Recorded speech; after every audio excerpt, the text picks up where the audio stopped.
glasses on so you can see. Wunderbar. Welcome, everyone. It is 12 midnight, December 11th. Officially 2 weeks before Christmas. Yay. I'm so happy. Anyway, we've got at least 4 of these animated episodes from Star Trek, the animated series. As long as I felt better, I decided let's go ahead and take care of these 2 I didn't do yesterday, the 2 that I was planning to do later today, but I figure out let's get all 8 or those 4 done, and then I don't have to do anything else on Thursday night. Just kind of relax. Phils, hello. Hello, Mikey. Guess what? What, Phils? Talk to me, Phils. What's going on? What's happening, sir?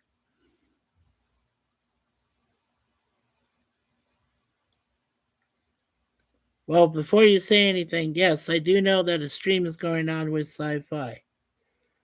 Oh, Phils, hey, he got kittens. Oh, Phils. Oh, Suzanne's happy too. Wow, that's cute.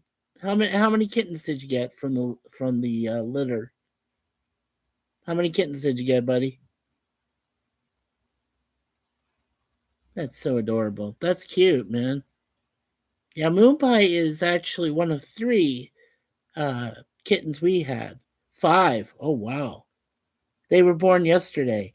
Well, congratulations, proud new owner, Dad. Wow. Congrats, dude. That's awesome. 5 kittens. Beautiful. And, Moon Pie was one of 3 we adopted. She was basically the runt of the 3. I think she was. And then 3 years later we got Deja Vu. Deja Vu was a forgotten kitty cat. Poor thing. Does anybody want this cat? And we said, oh yes, we will take Deja Vu. Yeah, she's been with us ever since. She just, like we said, a few days ago, she just had her 5th birthday. Deja Vu did. And then Moon Pie's going to turn 9 next March. Yeah. That is awesome, Phils. Good. That's great news, dude. Congratulations again on that. That is awesome, sir. And I'm glad you're here, first in the box tonight. And thank you for the like. I appreciate that. Both of us do. Me and Suzanne definitely appreciate that. Thank you so much. Okay. So as I was gonna say, I've seen some of those photos. That'd be cool. Yeah, totally awesome. Great. I missed Jim's Commodore Productions 01. I missed his boom claws. Felt kind of bad about that, but I was still not feeling well, and I slept in and slept all day. And then my wife was gone for a few hours, trying to get her drugs and everything else going on. Yeah. Apparently, Captain Kiwi Killjoy, that's my new name for him. He didn't care. At least some of the others did, though. Jim cared. Sci-Fi Nation, despite him being drunk again. Jay, he's the only Jay I know now, was feeling better. But yeah. Oh, thank you, Phils. Yeah, I hope Suzanne is okay, Mikey. She is. No, I caught her flu from her and from our cat. Well, actually, she had the flu first, and then it passed to Deja Vu. And I know Moon Pie is still able to withstand it, so she's doing okay. But then I got the flu from Deja Vu, and I was sick for 24 hours. You can catch a flu from a cat. You know that, right, Phils? It's true. Yeah, just make sure they're feeling all right. Too much snow. That's probably what it is. Yeah. Yeah, too much snow. Yeah, it's been very cold. Not gonna lie to you, sir. It got down to like 14 degrees Fahrenheit. Yeah, we're not into the Celsius. Right now it's 21 degrees. Feels colder. Yeah, that's what it says. Feels colder now. Yeah, tomorrow the even more. We have a mini heater, so we do have something that helps us get through. Yeah, but that's about it. So Yeah, they haven't turned on the heat at all in this place. I don't even feel it, honest to God. If they said they turned it on, I haven't felt it. You got to tell me where you turned it on because I haven't felt a darn thing. And Suzanne still has to bundle up with me at night. We both have to bundle up, with our own blankets and stuff. Yeah, cuddles. Yes, cuddles. That's right, Phils. That's right, cuddles. Yeah, absolutely, absolutely. All right, well, follow along there, Phils. I'm gonna try to get through these 4 episodes as fast as I can, and then we can talk for a little bit. Where Rails comes in. Okay, so tonight we're looking at still at season 1. We're looking at episodes 5 through 8. One of them is called More Tribbles, More Troubles, which brings back the Tribbles and Cyrano Jones. I think the same guy that played Cyrano in, The Trouble with Tribbles.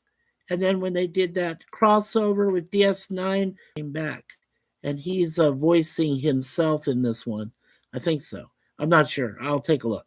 Anyway, the other one is called The Survivor.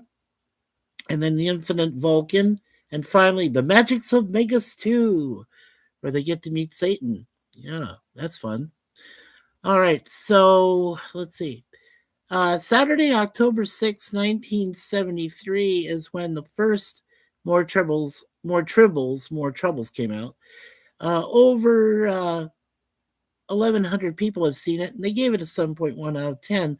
I actually liked this video, this particular episode, because it involved the Tribbles again. So I gave it a straight up B for me. That's what it got. Let's see. Then the Survivor. Give the quick description. Cyrano Jones returns, infesting the Enterprise with Tribbles that now grow to monstrous size.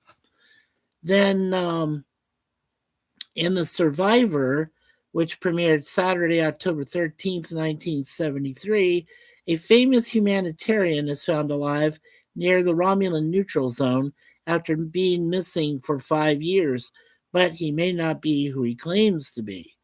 And that got a 6.8 out of 10 from 957 people. So, yeah, I gave that a C. And then Saturday, October 20th, 1973, The Infinite Vulcan premiered. And on a planet of intelligent plant like creatures, the clone of a human scientist clones Mr. Spock for use in a galactic peace mission, which got a 6.1 out of 10 from 930 people. To be honest, I gave it a straight up C. And yeah, we're on trial for past grievances.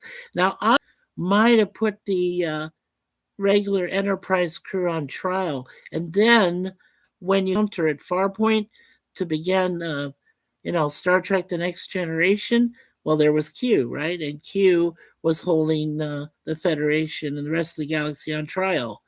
So yeah, that's kind of cool. Anyway, 5.9 out of 10, so it got a C from me. It gives it a low D, but I give it a C. So 941 people for that. So that was Saturday, October 27th, 1973. All right. So before we begin here, let's see. I'll listen, Mikey. Oh, you're good, Phils. You're fine, sir. If you have other things to take care of, please do. Okay, including the kittens. And live long and prosper. I give you that too, my friend. That's my best way. That's my best. That's the best I can do to try to hold it together. Women are so much easier able to do it, but no, I can't do it that well. But anyway, again, great job with the kittens. Okay, all right. So again, as you know, director Hal Sutherland directed pretty much all these episodes. David Gerrold, though, got to write, and then DC Fontana came in. All right. And let's see. Yes, Stanley Adams came back as Cyrano Jones, but his voice was uncredited. Yeah. And then David Gerrold himself was a security ensign, but his neat. Okay, so we had Shatner, Nimoy, Kelly, Takai, Nichols, Majel Barrett, and James Doohan all bring back their voices. But yeah, that's great that Stanley came in and then David Gerald himself. So yeah, we'll take a look at those two gentlemen after this. Alrighty. Okay, David Gerald's original idea for this episode was that the Tribble predators would breed as fast as the Tribbles. Crew members would then begin to go missing, implying that the predators ate them. Producers felt that would be too voiced for the original live action series. Okay, this episode had been proposed for the original live action series, but producer Fred Freeberger disliked The Trouble with Tribbles in 1967 and did not want another Tribble episode. This was the last of 3 episodes in which the cast recorded their dialogue together in the studio. The others were Beyond the Farthest Star and Yesteryear. Lessening the amount of lip movements visible on screen was added in because it allowed the animators to decrease the time it took to sync the characters' lip movements. Federation starship design in the franchise since the Constitution class.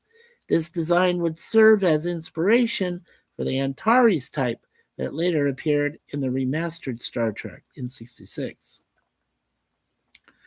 Okay, there is a long-standing. There's a few extra more, and since it's less than 10, I'll go ahead and just read them through as fast as I can. Okay, there is a long-standing anecdotal urban legend explaining that the Tribbles are colored pink and not the brown previously shown in The Trouble with Tribbles. Did suffer from color blindness. He did not choose the vivid color palette featured so heavily in many animated episodes. Irv Kaplan, who was in charge of picking the hues, thought the bright colors would offer more appeal to the Saturday morning audience. The Klingons' tunics and Zinti's spacesuits are colored pink for the same reason. The Finn ensign to seal off the area in the transporter room is based on writer David Gerald. Gerald wrote a cameo for himself because he wanted to be in The Trouble with Tribbles originally as an ensign, but was judged to be too thin. According to the script, Koloff's ship was named the Divisor. Klingon Captain Koloff was played by William Campbell in the Trouble with Tribbles episode. James Doohan took over his duty here. Campbell would return to the role in live-action form in Blood Oath in 1994, which was from TNG. Battles off the charges against Cyrano Jones, he would make the in trouble. But Stanley Adams was apparently unfamiliar with that. It makes a completely different noise. This takes place, of course, in Stardate 2269. Included as an additional data special feature, with optional audio commentary by writer David Gerald in the Star Trek 50th Anniversary TV and Movie Collection, which was released in 2016.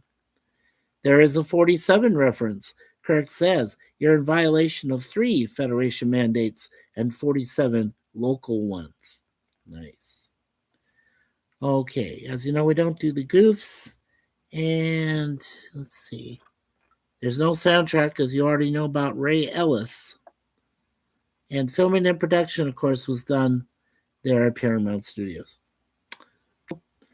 And like we said, the voice, even though it was uncredited for both, was Stanley Adams. And then we'll look at David Gerald, the creator, one of the creators. Okay. We did unfortunately lose Stanley Adams in 19. A writer. He did Lilies of the Field with Richard Roundtree in 1963.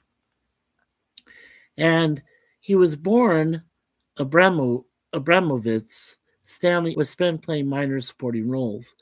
A possible exception was the part of Rusty Trawler, a pint-sized millionaire in the classic romantic comedy Breakfast at Tiffany's in 1961. Otherwise, he portrayed innumerable minor ethnic villains, bartenders, and avuncular, fast-talking characters known in the credits only by their first names.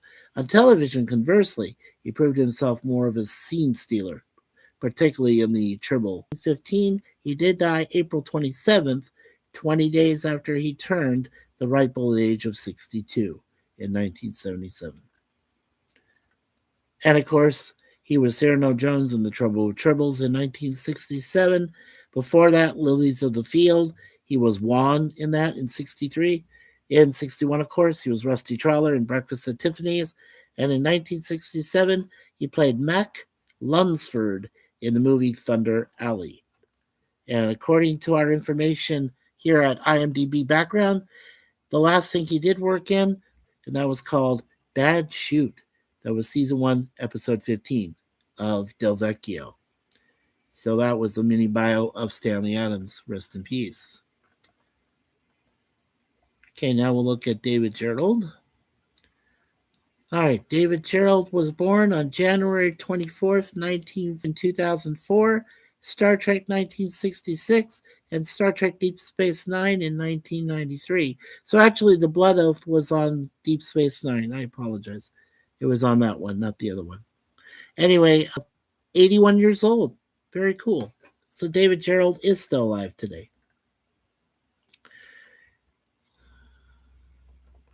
Okay, so in the Star Trek for 3 different episodes, season 4, episode 4 was called Blood and Fire Part 1. Season 4, episode 5, he did Blood and Fire Part 2. And remember, these are the, Star Trek Continues episodes. Right, yeah, that's the ones with Vic Mignogna. And then in 2021, he did the screenplay, season 4, episode 11, which was called Origins, the Proted Man in 2021. So he did those 3 episodes that he wrote for and did screenplay. He was a writer for Trials and Tribulations, season 5, episode 6 of Deep Space Nine, which was based on the original Star Trek, the reboot of the series. He did work on 2 episodes. From season 1, episode 24, he wrote for the segment called A Day in Beaumont, which also was featured by another episode called The Last Defender of Camelot, and that was from season 1. And then season 2, episode 1, there was two segments: The Once and Future King and A Saucer of Loneliness. And okay. And in the original series, season 2, episode 8, he rewrote and was uncredited for the I Mud episode, which is my favorite of all time. Then The Trouble with Tribbles, one of good favorites from season 2, episode 15, which he wrote it. And then season 3, episode 21, he did the story, The Cloudminders, there in 69. All right. And there's a Tribbles TV series, and that ran from 2012 to 2024. I never got to see it. But anyway, season 1, episode 1, Tribble Truckin' to Comic Con was created by him. And then last year, season 1, episode 2 was A Glimmer of Glommers, created by him as well. And according to IMDb, he is the creative consultant for Axanar, but the development is unknown. I have no idea if they were going to continue with it or not. So that really was up in the air, unfortunately. But that is the mini bio on David Gerrold. So I'm glad he's still around. Okay. All right, let's go to the next episode,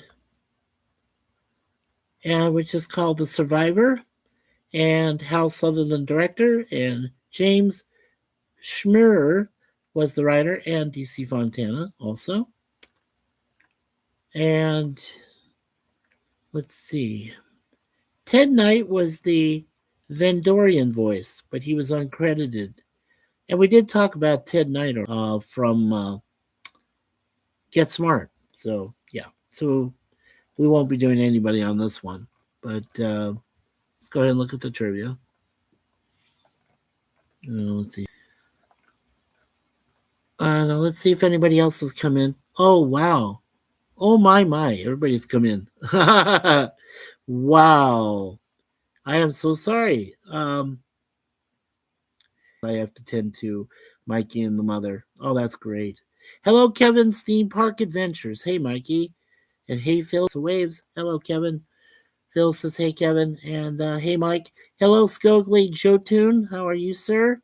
Good to see you. Thank you so much. We got 3 likes. This is awesome. Got 2 people still watching. Phil says hello to Skogly. Skogly says hello to Phil. Hello, Jim. Commodore Productions. Jim has come in. Hello, Jim. Says hello. And hey, Jim from Kevin. Skogly and Kevin, I subscribed. Awesome, Phils. Thank you. Commodore, hello. Commodore says hello to Phils and Skogly and Kevin. And Kevin says thank you, Phils. And Phils gives a thumbs up. Yeah, Jim, I don't know if you saw a little bit. Phil's had kittens. Yeah, he has some kittens with the mother. He has 5 kittens. It's so cute. Yeah. So if you get a chance, read that Commodore, Jim. He's got 5 kittens, Mr. Phil's. Yeah, just great stuff. And Kevin, how you feeling? Kevin's theme park, how you doing, sir? Everything going well for you? I hope so. I hope everybody's doing well tonight. Only 2 more weeks till Christmas. Things are going to run out this year. Best voice in the show with no previous Star Trek. He was famously playing Ted Baxter on the Mary Tyler Moore Show at the same time, 1970. This is the only episode in which Dr. McCoy's daughter, Joanna, is mentioned. She was to be featured in the Way to Eden episode. It was originally titled Joanna, but this idea was dropped. This is the first appearances of Gabler, and the Romulans in the series. Emrys is a female Caitian, which is a cat-like species who would make their live action debut in Star Trek IV: The Voyage Home in 1986, where one appears as a Starfleet admiral attending James T. Kirk's court-martial and another as a Commodore. This is the only time the Constitution-class Enterprise is seen firing her phasers and photon torpedoes simultaneously. Uhura appears but does not have any lines, as Nichelle Nichols was also voicing Anne Norred. Kirk gives his orders to new character Emrys instead. Features ever depicted in Star Trek. The shape-shifting Vendorian would not have been possible in the live Trek show, as the special effects technology necessary didn't yet exist. The Organians in Errand of Mercy from 1967 and the Medusan in Is There in Truth No Beauty were simply battlecruiser are seen for the first time. The Romulan cruisers in the Enterprise incident were simply Klingon models carefully filmed so the Klingon emblems aren't visible, although one can be seen briefly on the underside of the lead ship in the title card scene. This takes place in 2269. During the battle scene between the Romulan ships and the Enterprise, Anne Norred abruptly appears on the Enterprise's bridge. Okay, here's a couple of spoilers. This was the second of 3 times that a shapeshifter took Captain Kirk's form. The first was in Whom Gods Destroy in 1969, with Garth of Azor. And the third was in Star Trek VI: The Undiscovered Country in 1991, which of course featured Grace Jones. Okay. After the Man Trap in 1966, this is the second time that imitated and impersonated by a shapeshifter. It is also the third time that a crew member of the Enterprise learned that someone who claimed to be their past lover was in fact not. The Man Trap McCoy and What Are Little Girls Made Of, 1966, Christine Chapel, are the other two, with Roger Corby. Okay. All right, I don't see any crazy credits. Of course, the soundtrack by Ray Ellis. Talk about Ted Knight, like I said, previous. So we have covered his mini bio already. So let's go back here and we'll get on to the next episode. And before we do that, let's see here. Yeah, so the next one, which is The Infinite Vulcan. And let's take a look at our screen. Kevin Theme Park said thank you, Phils, with thumbs up, Phils. Kevin says I am doing good. Yeah, 2 more weeks until Christmas. Yeah, great. Kevin says I'm feeling great. And Mike Seha, welcome, my Swedish brother. Mike Seha waving. Hello, Mike. How you doing, brother? 2 more weeks to Christmas, Mike. I hope you were able to get a few, or hope you can get some gifts and stuff, and for others, if you can. Um, it's great to see you, brother. It really is. It's good to see all of you. I'm very happy that you're here.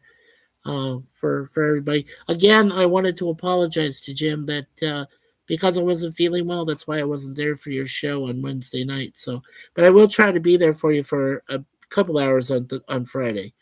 Yeah, because I don't have anything really planned until Saturday. I'm supposed to do a meeting with my friend Chance. We're going to talk about the Christmas show, which is coming up uh, on the 20th of December at 5:35 p.m. Eastern.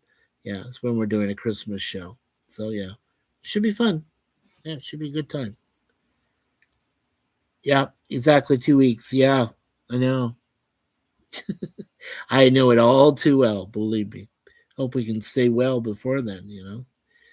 After these for tonight. So we got the Infinite Vulcan and again Hal Sutherland director, and actually Walter Koenig, who played Chekhov, Pavel Chekhov. He actually wrote for this episode. That's pretty cool. And then DC Fontana helped him. So that was pretty sweet. Okay.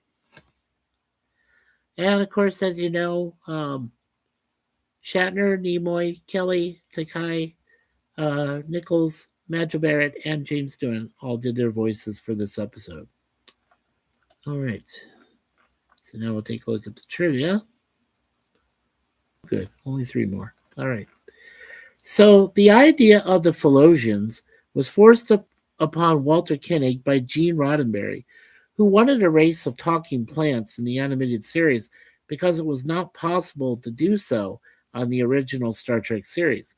Koenig had to write 10 to 12 drafts of the script before it was accepted by Roddenberry.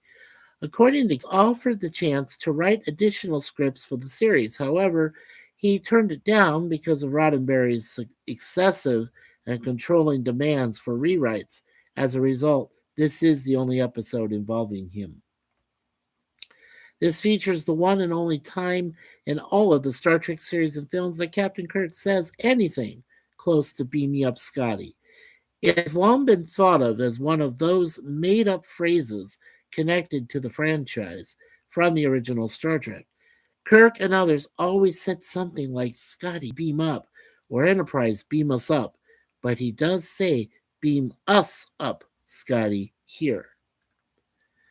The Retlaw plant, which attacks Lieutenant Sulu, is named after Star Trek star Walter Koenig.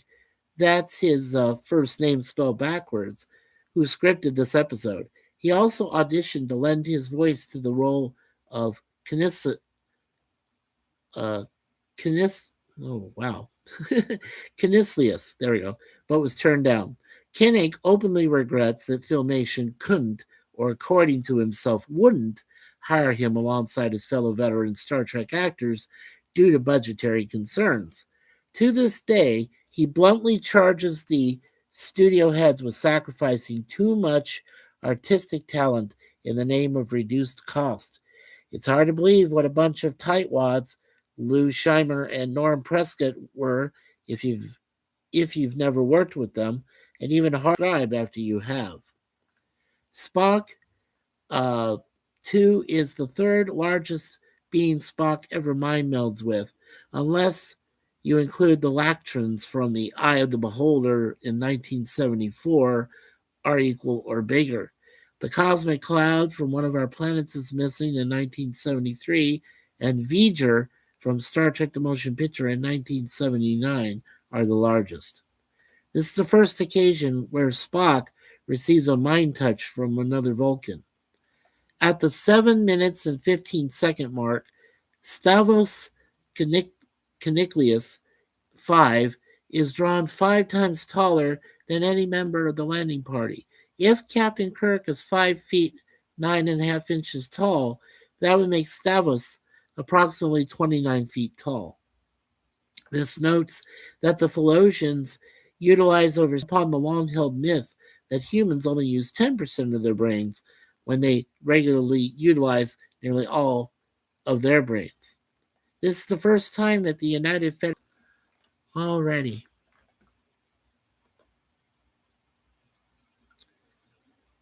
All right. So,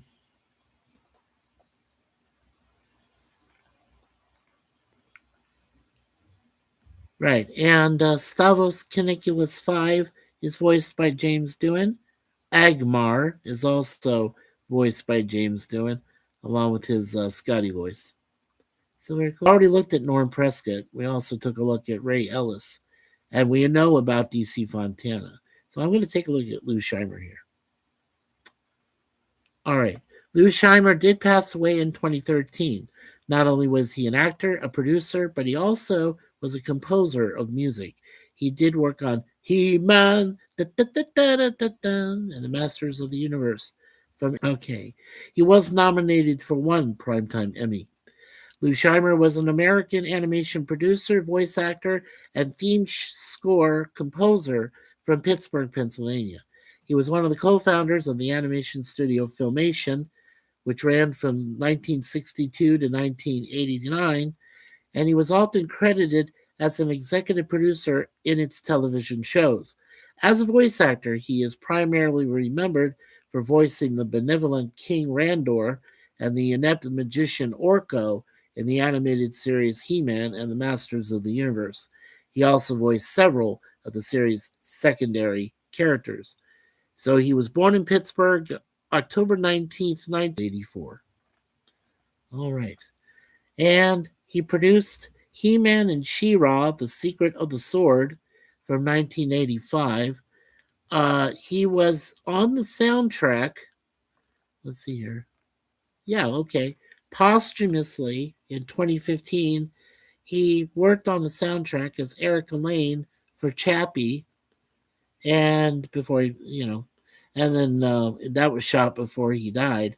And then He-Man, the Masters of the Universe, he worked on 130 episodes, live as the producer of that animated TV series. And then on the She-Ra, Princess of Power animated TV series from 85 to 87, he produced 93 episodes. And according to this, in 2011, the last thing he did work on that he was officially recognized for was a video called Spookier Collection, where he was the executive producer of that. And that was in 2011. So that was the mini bio of Lou Scheimer. Rest in peace. Okay. Now we'll get to our last and final episode of tonight to cover. And of course, that is episode 8, which is called The Magics of Megas. Phil says, hope all is well for Friday, Suzanne. Oh, honey. Phil's remembered that you're going in to find out about your knee on the 12th. She said, thank you very much, Phil's. Appreciate that. Yeah, we've had some financial changes, so I'm going to have to take care of the cats while she goes and finds out her diagnosis when she's going to have the knee surgery on Friday. But thank you, Phil's. Yeah, as soon as we both find out, I'm going to be there for her when she gets the surgery done. Yeah, definitely so. Yeah, well, wish us a lot of luck there, Phil's, and lots of when we go to find out. When she goes to find out when her first surgery is going to be on her right knee, is when she was going to find out. So, yeah, thank you, Phil's. I appreciate that. Okay, so The Magics of Magus 2 and Hal Sutherland director. This was written by DC Fontana and Larry Brody. And let's see.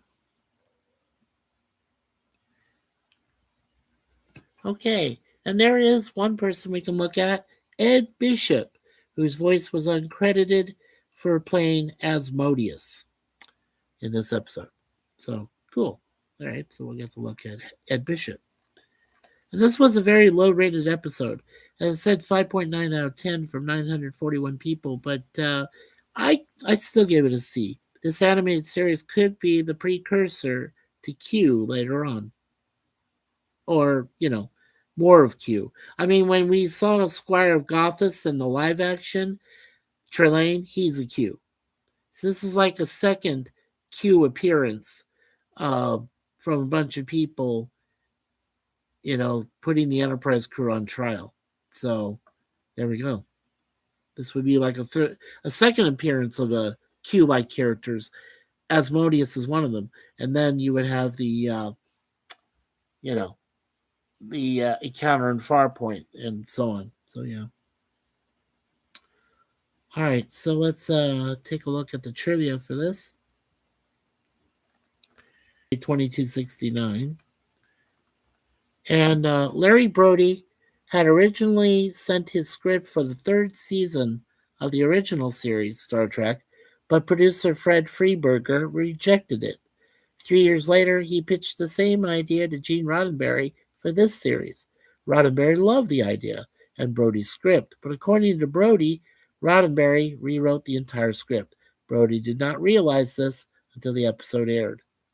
In the original script, the crew meet God. NBC objected to any reference to God. The producers changed God to the devil, and NBC accepted it. In Star Trek V, The Final Frontier, Star Trek was finally able to make a Captain Kirk meets God story. This is the only episode of the series to feature Earth. Okay, a later take on this story's scenario where the Enterprise's crew meet a powerful person who appears to be the devil was written as a treatment for the never-produced series Star Trek Phase 2 around 1978. After a series of heavy rewrites over the years, it was finally given form in Devil's Due in 1991 with Picard's crew from the Enterprise D. The Magics of Megas 2 was originally broadcast on NBC on Saturday, October 27th, 1973. Whether this was at the insistence of the network, the sponsors, or others is not known. The removal of this critical plot point detracted much from the rebroadcast. And like I said, 2269. Okay. So that's the trivia. Remember, no goofs, no quotes. The soundtrack is still Ray Ellis. All right. Okay, now we'll look at Asmodeus, who was right. We did lose Ed Bishop in 2005 as an actor, and also he worked on soundtrack. He was in a movie called Whoops Apocalypse. He changed his name to Edward when he became a professional actor, as there was already an actor named George Bishop. He was raised in Peekskill, New York, through high school. He served in the U.S. Army 1952 to 1954. Thank you, Mr. Bishop, for your service. He worked as a disc jockey on Armed Forces Radio at St. John's in Newfoundland. He planned for a career in business administration, and he went back to school at Boston University. He decided he didn't like business administration and enrolled in Boston University Theater. So he was born June 11, 1932. He died in 2005 at the age of 72. And he is known for the series UFO, where he played Commander Ed Straker for 26 episodes from 1970 to 1971. That was the TV series that Jerry Anderson had created. 68 blockbuster 2001 A Space Odyssey. In 1982, he did 6 episodes of the TV series Whoops Apocalypse, where he played Jay Garrick, a newscaster. And then in the TV series Captain Scarlet and the Mysterons, he was Captain Blue, and he was also the narrator's voice in the TV series. He did 32 episodes of that from 1967 to 1968. So now I remember Bishop as being Straker. That's so cool. All right, and the last thing he worked on in 2005 was Hiroshima, was a TV movie. He played Stimson in that. Okay. All right, everyone in the chat. Well, we are done. And let me cross these out so I know I won't have to do them. All right. Okay, so as you know, let's see here. So Thursday, today is Thursday, right, babe? Yeah. So there won't be any episodes to talk about today, but we will have the next two episodes, which will be episode 9 and episode 10 for Friday. So episode 9, just to let you know the titles, one is called Once Upon a Planet, and then the other one is known as Mud's Passion, which is also one of my all-time favorites because it brings back Harcourt and Roger C. Carmel. So I'm very happy about that. So we're gonna see that. We're gonna talk about those two episodes next time, which will be on Friday. Okay. All right, and so we left off here. Phil's saying, "Sorry, Mikey, I was feeding the mama's cat." That's okay, Phil's. I'm just saying that everybody here. I want to thank Phil's. I want to thank Mike Seha89. I want to thank Kevin's Theme Park Adventures. I want to thank Jim of Commodore Productions 01 and Skogly Jotun. I want to thank you, Skogly, for being here for us this early morning. Phil's was first in the box to let us know about his kittens, 5 kittens born. That is so cool. Thank you, Phil. Yeah, he says much love to Suzanne for tomorrow. Thank you, Phil's. Much appreciated, my friend. You're awesome. You're wonderful. Thank you. All of you are awesome. Thank you for being here. We have 3 likes, 2 people still watching, so that's awesome. Okay. All right, so I'm taking time off tomorrow to still recover from my flu. I'm mostly recovered, but I'm gonna recover a little bit. Lay with Suzanne and just have a little bit of relaxed, quick 2 episodes. And and then wait for her to get back and wait for the information. Phil says, "Hope you get well soon, Mikey." Thank you, sir. Much appreciated. Yeah, this is a T-shirt that for the holiday season that my beautiful wife Suzanne got me sometime earlier, a couple years ago. It's got R2D2 on there, and it says "Merry Beep Bloop." You can see back here. See, yeah, yeah. Oh, thanks, Kevin. Yeah, Kevin says, "Hope you get better soon, Mikey." I will. Thank you, Kevin. I will. I just need more rest. Kevin says, "Nice shirt, Mikey." Oh, thank you. Yeah, Merry Beep Bloop. Yeah, yeah. Good old R2D2. Always good for a laugh. So, like I said, I want to thank everybody here tonight for being here. I dedicate our prayer to you, Father, Son, and Holy Spirit, that all of you in the chat have good rest of your lives, continuing the rest of this month through the Christmas season. Be safe out there in the cold and the rain and the snow.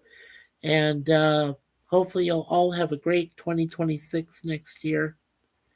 And I want to say that for all of you, praying to God, amen and amen, Father, Son, and Holy Spirit.